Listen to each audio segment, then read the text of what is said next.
Hello and welcome to another edition of the Ferncast. This week I have Martin Collett with me, who is from English Rural, the Chief Executive of English Rural. Martin Collett has worked in rural housing for more than 20 years. He is a corporate member of the Chartered Institute of Housing and a University of London graduate, former chair on Rural Housing Alliance, and he is today's Ferncast guest. Martin, thanks for joining us. Thank you for inviting me. Pleased to be here. So, for those who don't know what English Rural is, can you explain more about your organisation's raison d'etre? Yeah, very happily. So we are a housing association in the traditional sense that we go and build houses for people on lower incomes, and we provide socially rented houses, affordable houses and shared ownership houses. So a range of different sort of tenures designed to be affordable for people that otherwise can't access somewhere safe, secure and warm to live in. But we've got a specialism in that we only work in rural areas. And when I say sort of rural areas, what really I mean are smaller sort of village communities where there is a lack of affordable housing more generally, and it's difficult to develop, and not many other housing associations are focusing on working with those communities. So our sort of purpose, if you like, is to go and work with those communities in partnership with those communities to build some desperately needed affordable homes in those communities for people that work and live there. Okay, so I've covered this area a lot myself, but what is the state of rural housing currently in England? It's pretty dire. I'll expand on that, but let's use that as a starting position. And just to give you perhaps an impression of how dire it is, I mean, if you look at the overall sort of housing stock in a rural context, the level of affordable housing in that overall sort of stock across the countryside is around sort of 9%. If you compared that to the level of affordable stock in urban areas, that is 17%. So, there are a lot less affordable homes in rural communities. But we know that the affordability challenges in those rural communities are acute. And to give you an idea of that, and if you look sort of at national averages, the average house price in those rural communities where we are working is around 16 times the average annual salary. Wow. Accessing a property on the market is beyond the reach of most of the people who are living and working in the countryside, and that has been sort of devastated even more so by policies like Right to Buy. So what we've seen with policies like Right to Buy is that older council owned housing stock. No, you're here. Carry on. Sorry, that was what we've seen through policies like Right to Buy is those older council-owned housing stock sold, but not replaced, and certainly not replaced in the village where it was sold because it's so challenging to actually build affordable houses in the first place. So we're very pleased to see the consultation out on Right to Buy by the current government, looking to safeguard those communities and looking to try and sort of recognise the devastating impact that Right to Buy has had, but alongside other initiatives, provisions to try and sort of encourage, aid those that want to buy a home of their own to be able to do so, but in a way that isn't detrimental to the level of housing stock that we've got that is affordable in rural communities already. So you mentioned the new government. They have a recent announcement out about, forcing through new developments in rural areas in some things called grey field sites or brown field sites or whatever colour field sites you want to call them at the moment. Can you tell us more about that? And do you think they're going to be effective in changing the rules? Because as we know, one of the biggest issues with rural housing policy has been a certain level of reticence from councils and local communities to build onto rural areas. Can you tell us more on how you think this policy change might affect things? Yeah, and the government's response to the National Planning Policy Framework consultation is due out today. So we're going to find out today what they are going to be looking to do. And we've had an idea of what they're thinking through the consultation, through the Prime Minister's speech last week, and then through some comments made in the media this morning by the Deputy Prime Minister as well. And I think as a starting position, the current government have recognised that there is a housing crisis, and I think we need to acknowledge there is a housing crisis. And for decades now, we've not been building enough homes, and that has been detrimental to many communities and many households. So we need to do more. We need to build more homes, and I think there is a recognition of that. But then you've got the pressure of where do you build those new homes, and how do you make sure at the same time as building those homes, you're building the right homes, homes that are going to be sort of fit for the future, and the right infrastructure around that as well. And as part of the consultation on proposed sort of changes, you're right, the government have been looking at the Greenbelt policy, recognising that they're in their view, there are areas of that which potentially could be developed and better serve the communities if it were developed as well, but had to have some safeguards alongside any development on the Greenbelt, which made sure that whatever was built sensitively and was affordable for people. So if you're going to build on the Greenbelt, you're going to do it in a way that is sensitive and designed to make sure you get the right homes for the right people in the right place when you are doing so as well. From our point of view, from English Rural's point of view, we can actually already build on the Greenbelt because there are provisions in planning that allow exceptions for small rural developments where there is a need in that community to build on a rural exception site. So you can actually build on the Greenbelt already, and we have done so in a couple of instances, but I am talking quite small scale. So how small? So 10, 12 houses in the village where we've worked in partnership with that village to locate the site and to identify the need, and what we're building is designed to benefit that village. So there was already some provision, but I think what the government are talking is to sort of broaden that more generally. And I think, if I'm honest, that there is an opportunity to have a sensible conversation about the Greenbelt. It serves a really unique and important purpose, the Greenbelt, in sort of protecting some of our landscape and protecting some of our communities. But there are some areas of it where potentially, the land could be better served for those communities and the needs of those communities now in the current day. But it's about the provisions put safeguards in place to make sure that whatever is happening the right way, and that the landscape protections are also being designed in and thought about in the modern context as well. So, I mean, one of the issues, though, is a certain level of not in my backyard, so NIMBYs. I mean, that's one of the greatest fears, I suppose, for people who are wanting to develop new homes. I mean, how do we get past this? Because there seems to be a never-ending barrage of objections to new housing in rural areas because of it's been written about countless times in academia and in the press about the concept of the rural idyll, where, the countryside is prosaic. It's in a sense locked in a time capsule, and it's not for the people who live there, but it's for the visitors, right? It's for the people who view it rather than live it. How do we get past that?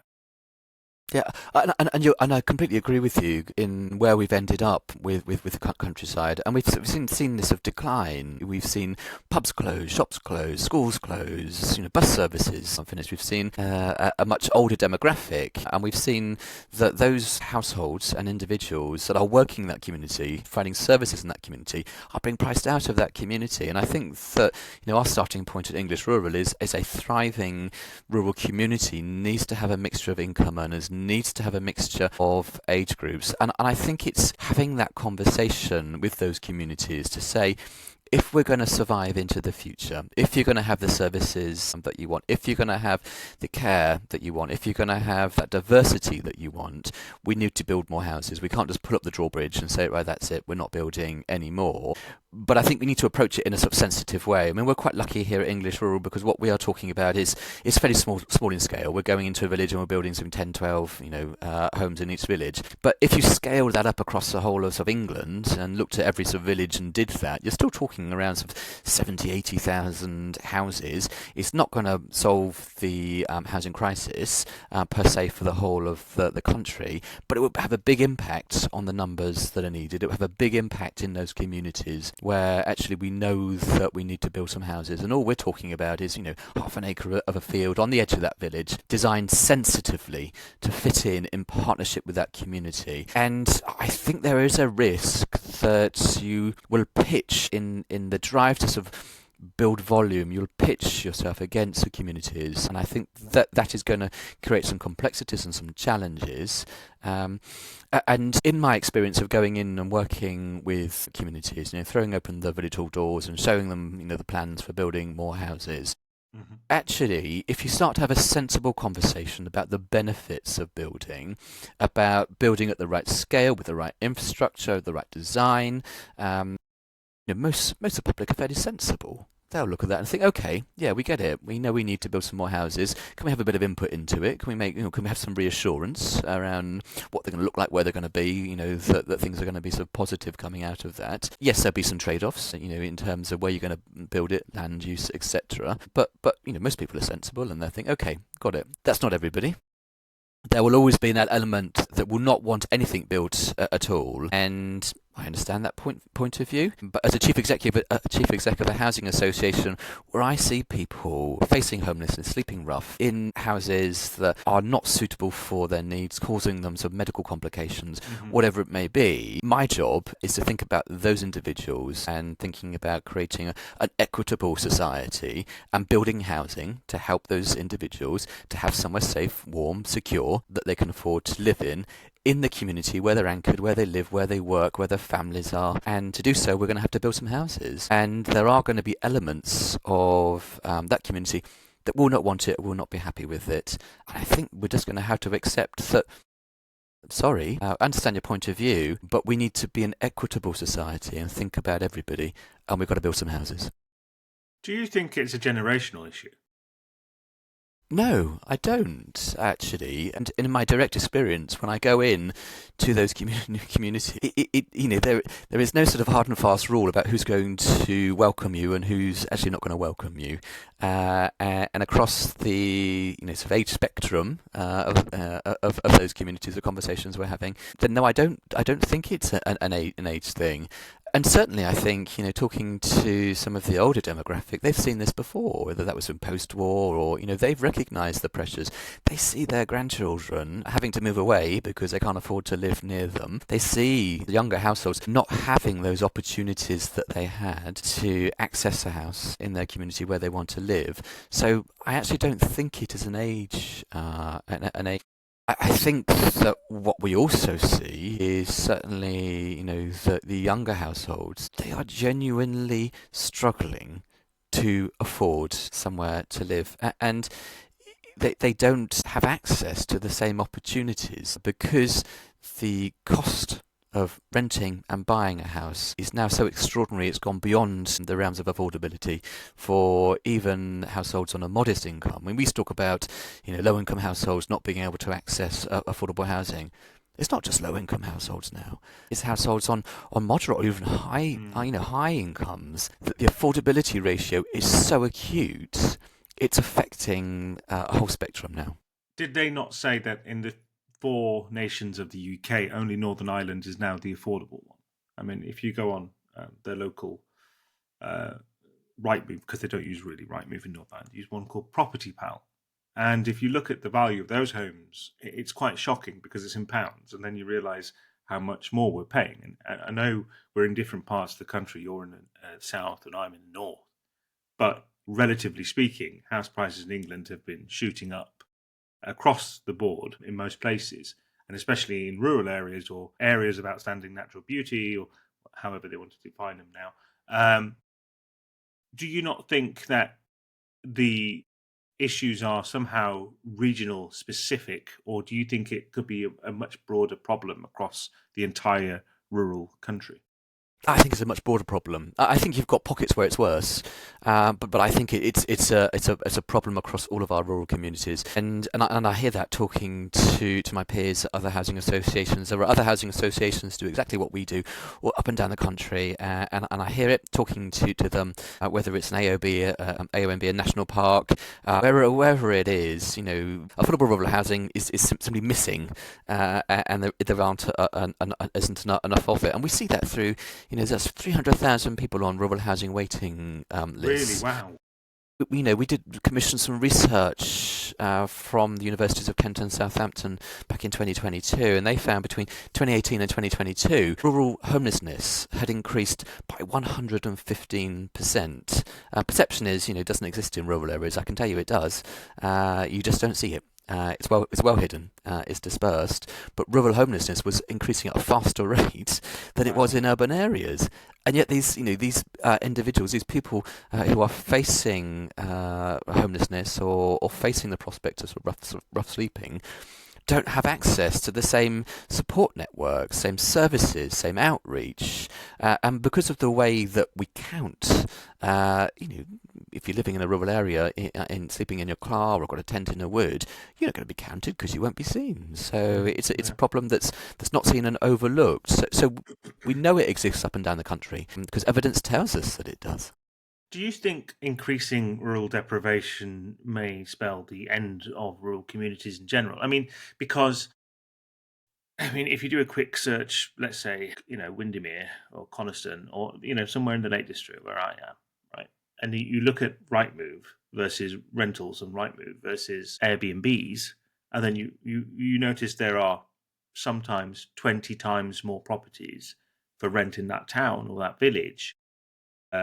And some places are quite interesting to see Airbnbs pop up, right? Do you think Airbnbs are devastating the rural housing stock? Because the Liberal Democrat MP for around here, Tim Farron, that's been his biggest axe to grind over the past few years, and he represents the rural constituency. I think that if the pendulum swings too far one way and the balance is broken, then local planning authorities should have the powers and the opportunity to do something about that. I think we all recognise that in some places, Airbnb, holiday lets, they generates income, business, economy, but when the balance goes too far, and you can recognise that there is detriment to the people that are living and working there. I think there should be provisions for sort of local planning authorities that we're going to do something about this to make sure we can reset that balance in the right place. And it is about balance because those Airbnbs will be creating jobs and opportunity as well. Yeah. But you don't want them then to go so far that they're causing sort of detriment. It's about sort of setting the balance and having the right provisions to make sure you can maintain that balance in a sensible and proportionate way. And likewise, when we go in and sort of work with a community and we're sort of building houses, the point I want to make about that is it's good for the local economy as well. We're going in, so, we did some research to building sort of 10 houses. We generate 1.4 million boosts for the local economy. We support 26 jobs. So actually building houses is really good at stimulating that local rural economy as well. And we know that the rural economy is lagging behind in terms of productivity, opportunity. So building the houses in the right place in the right way will be a benefit for those local businesses that engage with that as well. And of course, more customers as well. And more customers, more schools for the kids. So I just wanted to ask you, because obviously you're involved in the housing construction and stuff. Do you feel like there is a need to change how we build houses? I mean, when we look to the continent, and that's always usually one of my examples, I try and compare how things are going, Denmark or Sweden, or even, rural. You see that they have more connectivity, their houses are better insulated, the standards are better. A lot of prefabrication seems to be happening in certain locations.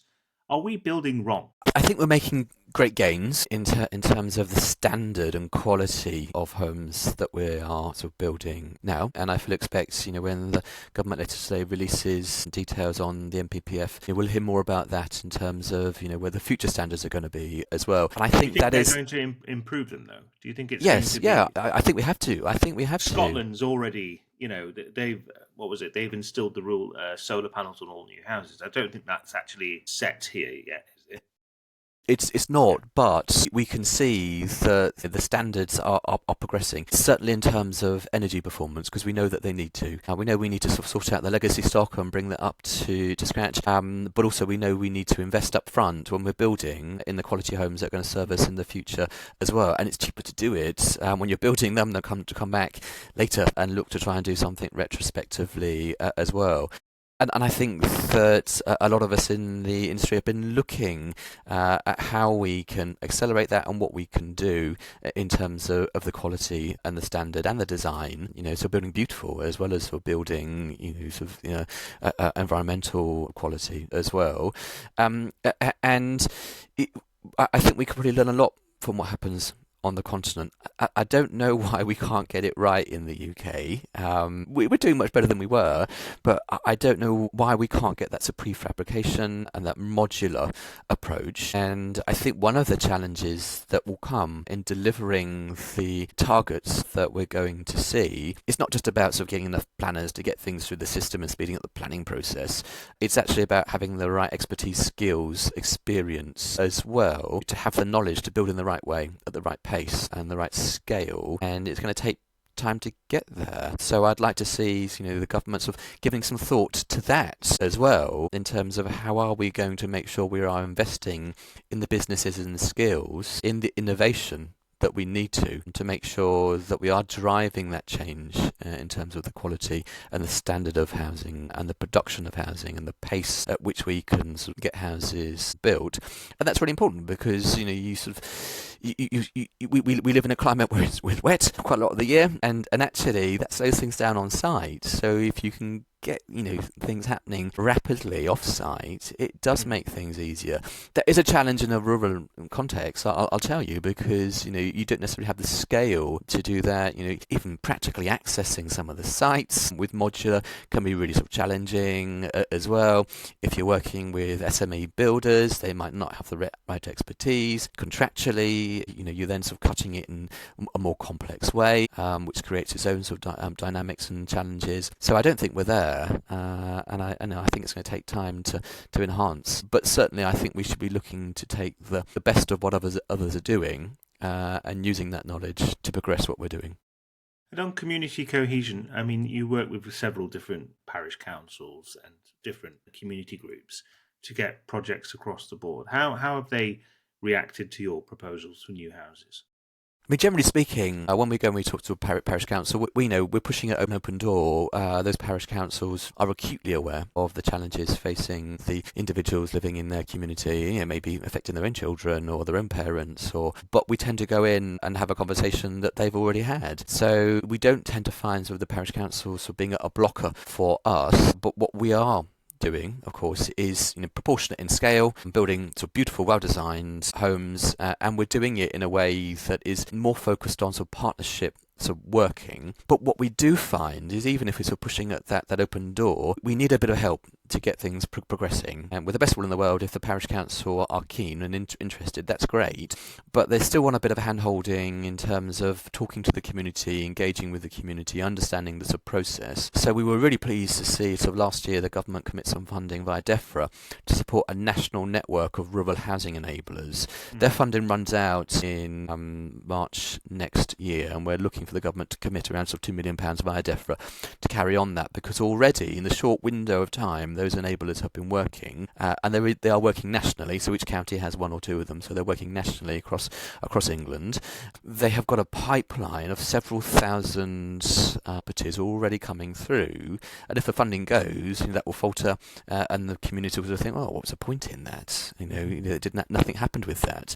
So we are asking the government to continue sort of backing those housing enablers. We're also asking them to try and help us speed up the provision of rural exception sites, which are the mainstay of our development here at English Rural and for other rural housing associations, and that is to try and sort of introduce some sort of fast-track element to the planning approach, so it doesn't get held up.